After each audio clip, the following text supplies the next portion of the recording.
વ્યક્તિ મદદ કરવા માટે હાથ લંબાવે તો જરા ચેતવજો, કારણ કે તે મદદ નહીં મોટું ષડયંત્ર હોઈ શકે છે। જી હા, ભાવનગરના તળાજામાં મદદના બહાને ભિક્ષાવૃત્તિ કરાવી હોવાનો એક દિવ્યાંગ વ્યક્તિએ દાવો કર્યો છે। મળતી માહિતી મુજબ અમુક શખ્સો દિવ્યાંગ લોકોને ભિક્ષાવૃત્તિના રેકેટમાં ફસાવતા હોવાનો દાવો થયો છે। દાવો કરનાર દિવ્યાંગ પોતે પણ નોકરીની લાલચે ભિક્ષાવૃત્તિમાં ફસાયો હોવાનું જણાવ્યું અને પોતે કોઈક રીતે બચીને પોલીસ પાસે પહોંચીને ફરિયાદ નોંધાવી હોવાનું જણાવ્યું। તો સમગ્ર ઘટનાની વાત કરીએ તો મૂળ ઉત્તર પ્રદેશના કાનપુરના વતની દિવ્યાંગ વ્યક્તિએ દાવો કર્યો કે 3 શખ્સોએ તેને ગુજરાતની કંપનીમાં નોકરી અપાવવાના બહાને ભિક્ષાવૃત્તિમાં ફસાવી દીધો। દિવાકર દંપતી પૃથ્વી અને દીપક નામના શખ્સો દિવ્યાંગ લોકોને ટાર્ગેટ બનાવી તેમની પાસેથી ભીખ મંગાવતા હોવાનો આક્ષેપ કર્યો છે। તેઓ અન્ય રાજ્યોથી દિવ્યાંગોને નોકરીના બહાને ફસાવીને ગુજરાતમાં લાવીને અલગ અલગ જિલ્લામાં મોકલીને ભીખ મંગાવતા હોવાનો આક્ષેપ લગાવ્યો છે। એટલું જ નહીં, અંદાજિત 200 લોકોને ગુજરાતના વિવિધ જિલ્લામાં ભીખ મંગાવતો હોવાનો પણ દાવો કર્યો છે।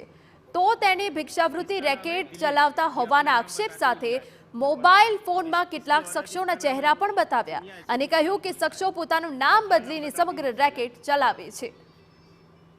इसका नाम है ओमकार, ये अपना नाम बताएंगे अब्बास,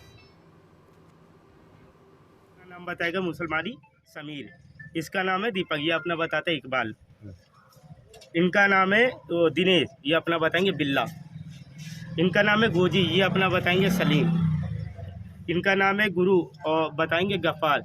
इनके ऊपर धौराजी में केस चला, एक पुलिस वाले भाई को भी मारा हुआ है इन्होंने। ये इसका नाम तो चाहत है और कोई नाम तो इनका पता नहीं है। इनका नाम संतोष है और अपना नाम बताते सलीम, ये सलीम बताते। और गुजरात समाचार में इनका वीडियो भी वायरल हुआ चोरी करते हुए। और ये देखिए सर, दिवाकर जो मेरे को लाने वाले थे यहाँ पे, और इनकी 2 घरवाली हैं, 2 घरवाली के कम से कम 13 बच्चे हैं। ભિક્ષાવૃત્તિના રેકેટ અંગે દિવ્યાંગ વ્યક્તિએ જણાવ્યું કે તે કાનપુરમાં પાનનો ગલ્લો ચલાવી પોતાનું ગુજરાન ચલાવતો હતો, ત્યારે 7 મહિના પહેલા 3 શખ્સો આવ્યા અને તેને સારા પગારે ગુજરાતમાં નોકરીની લાલચ આપી। ત્યારબાદ જૂનાગઢ લઈ જવાયો અને પછી કોઈ અંધારી જગ્યાએ મૂકી દેવાયો। જ્યારે દિવ્યાંગે પ્રતિકાર કર્યો તો તેને ઢોર માર મારીને બળજબરીથી ભીખ મંગાવવાનું કહ્યું, જે બાદ તેને ભાવનગરમાં ભીખ માંગવા મોકલી દેવાયો।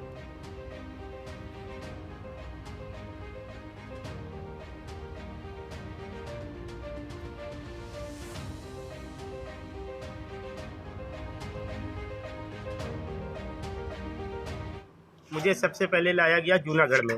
जूनागढ़ में मुझे कुछ अंधेरे में समझ में नहीं आया, सुबह उठकर देखा तो उनका झोपड़ा बना हुआ है। ऐसी व्हील चेयर पे मुझे बैठा के बस्ती में लेकर, और वहाँ पर अल्लाह मतलब कुछ ऐसे सदका वगैरह बोलते थे।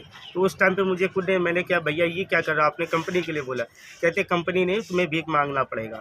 अगर भीख मांगने के लिए मना करता हो तो मुझे मारा जाता था। ऐसे उनका पूरे गुजरात में कम से कम 400 से 500 लोग हैं, और ये सभी लोग जिला बाराबंकी जैतपुर के रहने वाले हैं। તો ભોગ બનનાર દિવ્યાંગે પોલીસમાં ફરિયાદ નોંધાવી છે। તે મુજબ પોલીસે વિવિધ દિશામાં તપાસ હાથ ધરી છે। ભિક્ષાવૃત્તિનું કોઈ રેકેટ ચાલે છે કે કેમ, અને જો રેકેટ ચાલે છે તો તેમાં બાળકો અને વૃદ્ધ સહિત કેટલા લોકો ફસાયા છે, શું કોઈ દેશ વિરોધી પ્રવૃત્તિ થાય છે કે કેમ, આ તમામ પ્રશ્નોના જવાબ શોધવા પોલીસે કાર્યવાહી તેજ કરી છે।